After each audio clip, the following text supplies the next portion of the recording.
पूरे देश ने, हमने सिर्फ प्रधानमंत्री नहीं खोया, हमने हजारों लाखों जानें गंवाई। कुछ तो सीखें इतिहास से। इतिहास दोहराता नहीं है, लेकिन इतिहास प्रेरणा देता है, इतिहास निर्देश देता है, और हम उन निर्देशों को सुनना नहीं चाह रहे। सभापति महोदय वो 303 कहते हैं कि 303 का आंकड़ा है। सभापति महोदय, इस सदन ने, इतिहास ने इससे बड़े आंकड़े देखे हैं। कहां बिला गए, कहां गुम हो गए, किसी को पता नहीं। आंकड़े नहीं इतिहास तय करते हैं, आंकड़ों के पीछे की संजीदगी और संवेदना इतिहास तय करती है। आपका हाई पॉइंट क्या है, आपका लो पॉइंट क्या है। कद तब बढ़ता है जब पद की गरिमा को आप समझते हैं। सिंघू बॉर्डर, टिकरी बॉर्डर, गाजीपुर, और ये तो 3 महत्वपूर्ण केंद्र हैं छोटे छोटे हलकों में। अभी बिहार में नेता प्रतिपक्ष तेजस्वी जी और पूरे कम्युनिस्ट पार्टी और कांग्रेस पार्टी के साथियों ने मिलकर के मानव श्रृंखला बनाई, तो पूरे देश में कहीं ना कहीं चर्निंग हो रही है। और इस चर्निंग के पीछे का साक्ष्य क्या है? हमने तो वो इतिहास भी देखा है कि एक पार्टी जो 2 सीट पर सिमट गई थी वो कहां पहुंच गई आज। इसलिए ये इस चक्कर में ना पड़ा जाए। एनीवे, शुक्रिया सभापति महोदय, आपका बहुत बहुत धन्यवाद कि आपने महामहिम के अभिभाषण के धन्यवाद प्रस्ताव पर मुझे बोलने का मौका दिया। सभापति महोदय, दिक्कत ये है कि उनसे जिनसे होती है इंसान को हमेशा तकलीफ, वो समझते हैं कि वो असल अक्ल वाले हैं। माननीय सभापति महोदय, एक पंचतंत्र में एक कहानी है। एक चित्ररथ नाम के राजा हुआ करते थे। उनके पास एक विशाल सरोवर था, और उस सरोवर में सर छोटे छोटे खूबसूरत हंस बहुत सारे थे। वो 6 महीने पे एक पंख गिराते थे और राजा को पंख दे देते थे। बीच में एक सोने का, तथाकथित सोने का के पंख वाला एक बहुत बड़ा पक्षी आया। उसने कहा, मैं इस सरोवर में रहूंगा।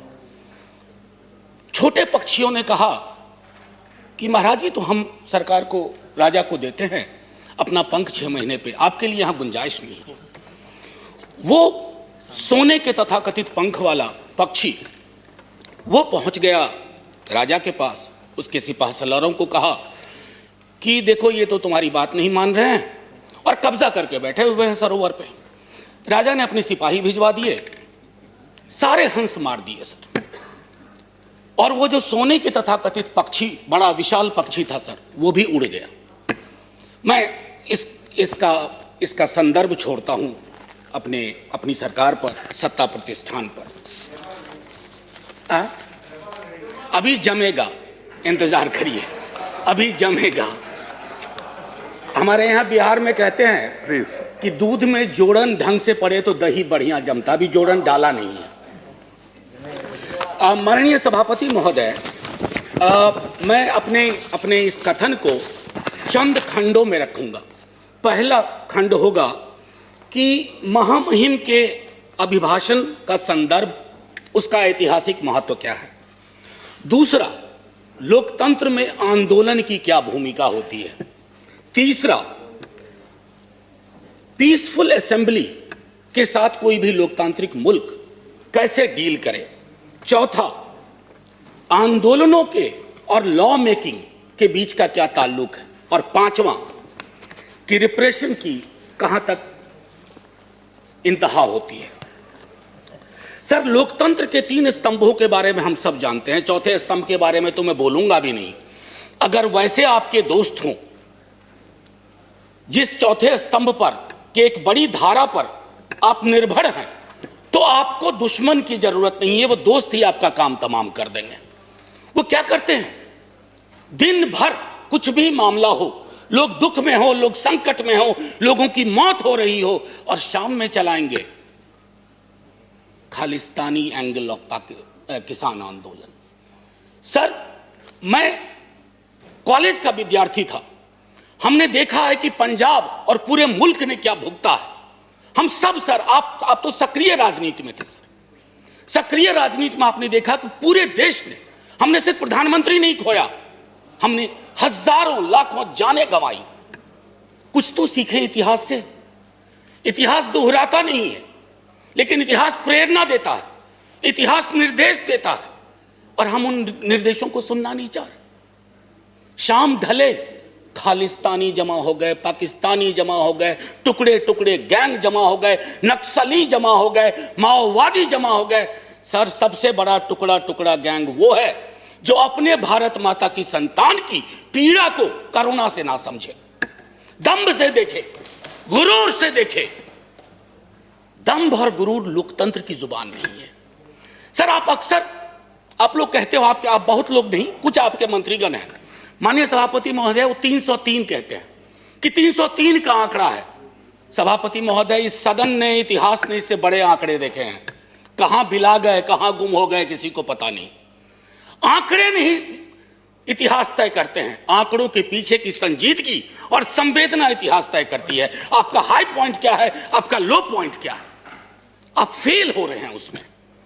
और लाइटर वेन में कहूं, 303 नाम का एक राइफल हुआ करता था सर, उसकी सर्विस समाप्त हो गई है। 303 उसकी सर्विस समाप्त हो गई है। सर, मैं एक चीज और कह करके फिर मूल बिंदु पे आऊंगा। मैकबेथ से बहुत चीज हम सीखते हैं। शेक्सपियर ने ना जाने अद्भुत चीज लिख दी है। टेम्परेंस बहुत जरूरी है सत्ता प्रतिष्ठान में। कद तब बढ़ता है जब पद की गरिमा को आप समझते हैं। Boundless intemperance in nature is tyranny. It has been the untimely emptying of happy throne and fall of many kings. Intemperance अगर आपके स्वभाव में आ जाए तो सर, इसने कितने सिंहासन खाली करवा दिए, कितने राजाओं की घर वापसी करवा दी। थोड़ा सनद रहे, थोड़ा ध्यान रहे। Please. That is not acceptable. माननीय सभापति महोदय, एक हल्के स्वर में एक बात कहना चाहता हूं। सेंट्रल हॉल का जिक्र जयराम रमेश जी कर रहे थे। वहां जब बैठता हूं ना, तो दल से ऊपर लोग सोचते हैं। कई हमारे भाजपा के मित्रों ने पूछा कि क्या इस आंदोलन का स्वरूप क्या है, कैसे खत्म होगा। दिक्कत है कि सेंट्रल हॉल में तो आप पूछ लेते हैं, सदन में आप जुबान नहीं खोलना चाहते हैं। मैंने पिछली बार जब यह बिल आया था कहा था कि दलों के दायरे और उस विप से ऊपर निकल करके देखिए, किसान देख रहा, क्योंकि उसने विप जारी कर दिया है। और उसके विप को अगर आप नहीं सुन रहे हैं तो पता नहीं। लोकतंत्र में तो हम सुनते थे कि सुनना और सुनाना दोनों लोकतंत्र की अद्भुत कला होनी चाहिए।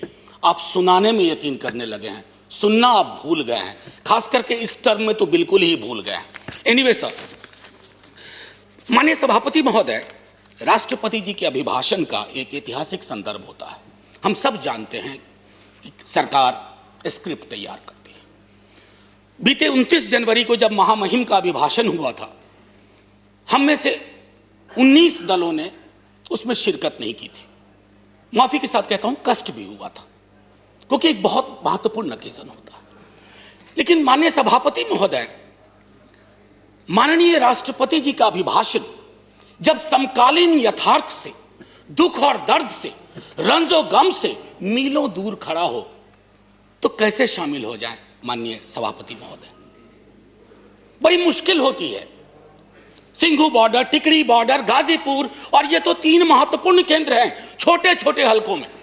अभी बिहार में नेता प्रतिपक्ष तेजस्वी जी और पूरे कम्युनिस्ट पार्टी और कांग्रेस पार्टी के साथियों ने मिलकर के मानव श्रृंखला बनाई, तो पूरे देश में कहीं ना कहीं चर्निंग हो रही है।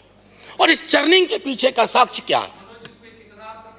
प्लीज, मैं एक आग्रह करूंगा सभापति महोदय, मैंने आज तक अपने सदन में कभी भी किसी पर टीका टिप्पणी नहीं की है, तो सदन की बहस में टीका टिप्पणी नहीं होनी चाहिए, बस इतना आग्रह है।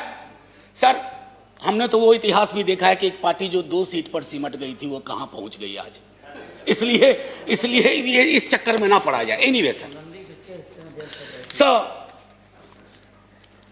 महामहिम के अभिभाषण को पढ़ने के बाद पहला ख्याल आया कि कहीं पर कहूं या अनकहीं पर बोलूं। जो कही गई बात, अब उसके बारे में मैं थोड़ा पहली चीज एक कहता हूं। My government holds in high steam the values of democracy and sanctity of the constitution. संभवतः पेज 7 पैरा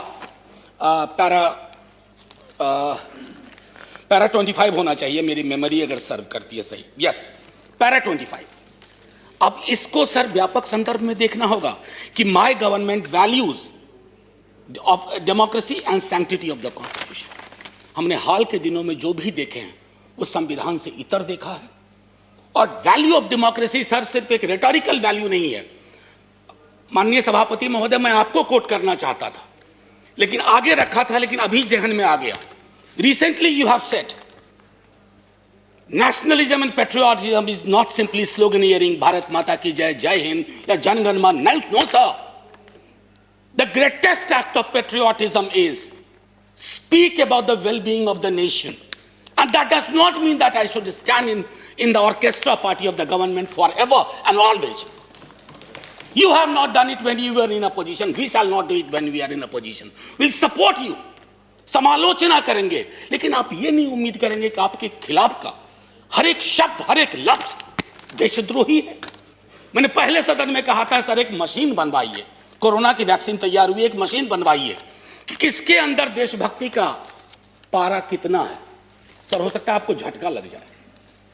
देशभक्ति स्लीव पे नहीं चलती है, यहां रहती है, दिल में, उसका सीने से कम ताल्लुक। एनीवे सर, मैं आपको इसलिए कोट किया। और एक और इंटरेस्टिंग चीज सर, अभी बंगाल में चुनाव है तो पेज नंबर 26 पैरा 91 गुरुदेव के बड़े भाई का जिक्र हुआ, ज्योतिन्द्र नाथ टैगोर। चौल रे चौल शोभे भारतो सौंतान, बहुत अच्छा लगा। लेकिन इसके बाद जोड़ दीजिए गुरुदेव की अपनी line, where the mind is without fear and the head is held high. कहां है? दोनों को जोड़ के देखिए।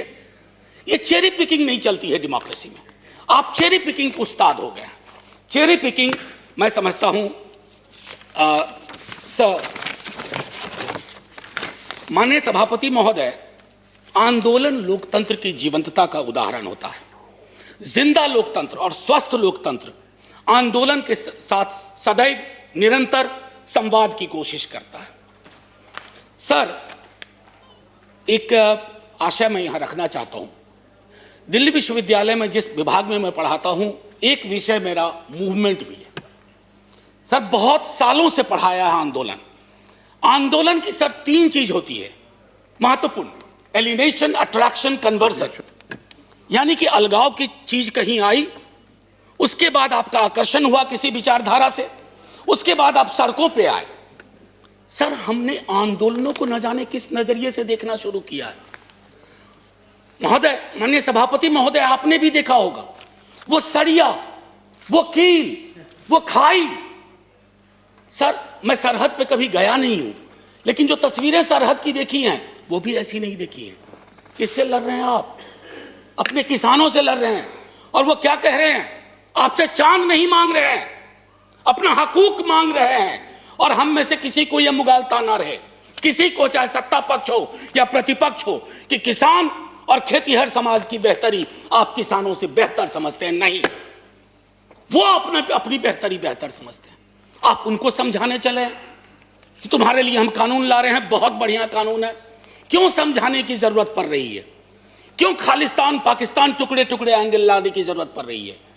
अरे हमारा लोकतंत्र बहुत मजबूत है, किसी के एक ट्वीट से कमजोर नहीं होगा। आपने विमर्श को कमजोर कर दिया है।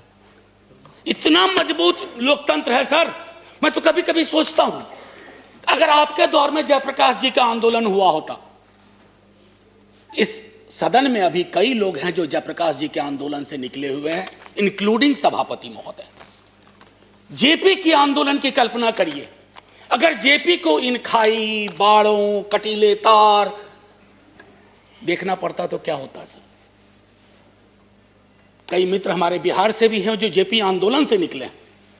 एक बार सोचे दलीय दायरों को छोड़ करके कि आंदोलन को डील करने का क्या यह नजरिया उचित है? आप कहिएगा नहीं। सर मैं पहले भी इस सदन में कह चुका हूं, आप कहते हैं 11 दौर की बातचीत हुई है। दिक्कत क्या है ना सर, किसी भी सत्ता प्रतिष्ठान में एकालाप और वार्तालाप का फर्क समझना चाहिए। There is a difference between monologue and dialogue.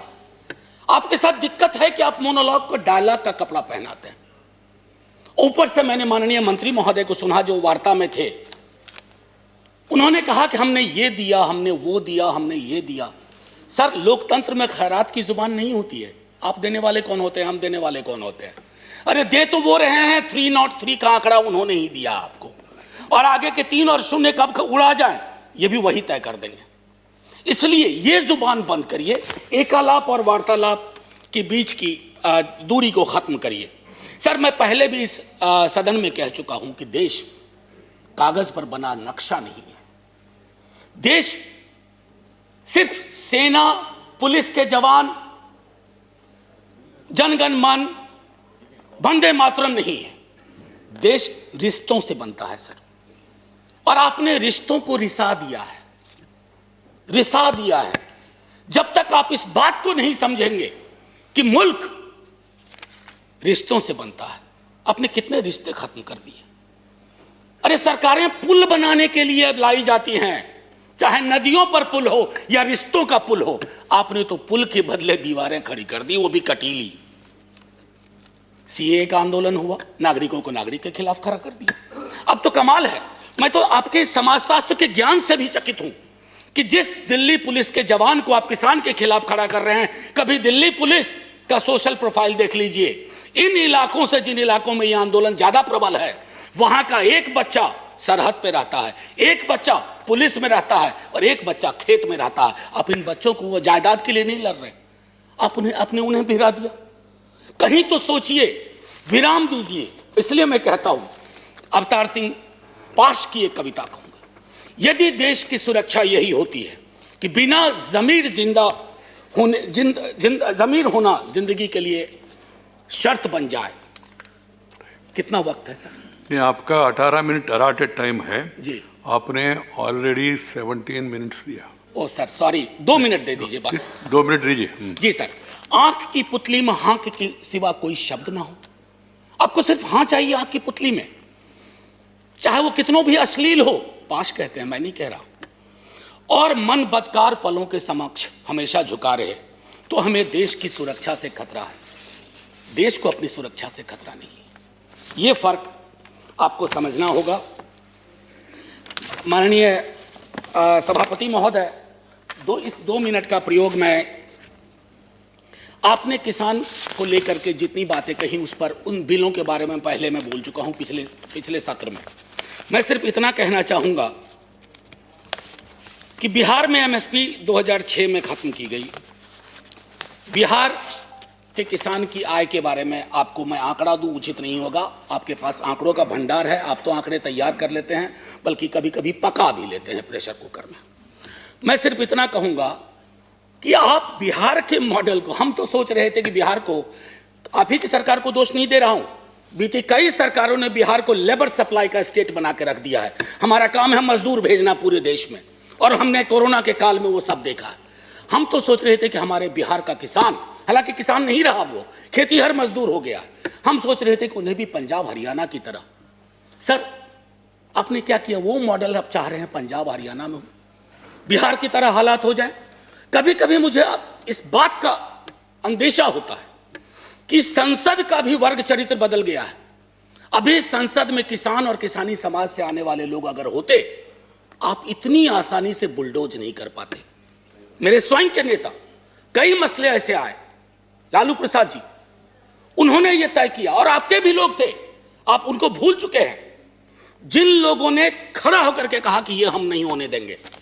Sir, अभी भी आपकी रीढ़ किसान और किसानी ही है। ये जो 303 का आंकड़ा आ रहा है ना सर, किसी के कोल्ड स्टोरेज से नहीं आ रहा है, किसी के गोडाउन से नहीं आ रहा है। 303 के आंकड़े को एक बार सर, और मैं इससे पहले कि जय हिंद कहूं, मैं माननीय सभापति महोदय अभी भी हाथ जोड़ के सरकार से आग्रह करूंगा। इतिहास में ऐसे क्षण आते हैं जब आप दुविधा में होते हैं। प्लीज, आपके माध्यम से रिक्वेस्ट कर रहा हूं, हाथ जोड़ करके आप दर्द समझिए किसानों का। सर, पूस की सर्द रातों में, माघ की सर्द रातों में सड़क पर रहना आसान नहीं होता। पानी बंद कर दिया गया, शौचालय बंद कर दिए गए। सर, इस तरह के पोजीशन, इस तरह का अग्रेसिव पोस्चर हमने तो अपने कुछ पड़ोसी मुल्कों के लिए भी नहीं सुना, जो अंदर तक आ गए। सर, लाल आंखें वहां होनी चाहिए, कहां हम आंखें लाल कर रहे हैं। ये किसान आपके हैं, ये किसान मेरे हैं। अगर एक दिन इन्होंने हड़ताल कर दी, एक दिन तय कर लिया कुछ नहीं, सर संसद बंद हो जाएगी, सरकारें बंद हो जाएंगी, क्या होगा पता नहीं। इससे पहले कि मैं कहूं जय जवान, जय किसान और जय हिंद, माननीय सभापति महोदय, मैं बस सर 1 मिनट का और वह दीजिए, 30 सेकंड। मैंने कभी ऐसा किया नहीं, लेकिन आज इतनी सारी चीजें थी। कई लोग इसमें हेरोल्ड लास्की को प्रयोग करते हैं, कहते हैं, कोट करते हैं। उन्होंने कहा था कि लिबर्टी के मसले पर you need to find the government accountable time and again, that's the test of the democracy, but we have failed. किसानों को ही हमने फेल नहीं किया है। और आखिरी सर, इजाजत हो तो तरन्नुम में, नहीं तो यूं ही, मैं भी खाइफ नहीं तख्ता-ए-दार से, मैं भी मंसूर हूं कह दो अगियार से, क्यों डराते हो जिंदा की दीवार से। जेल, जिंदा जेल, जुल्म की बात को, जहल की रात को मैं नहीं मानता, मैं नहीं जानता। Thank you sir. जय जवान, जय किसान।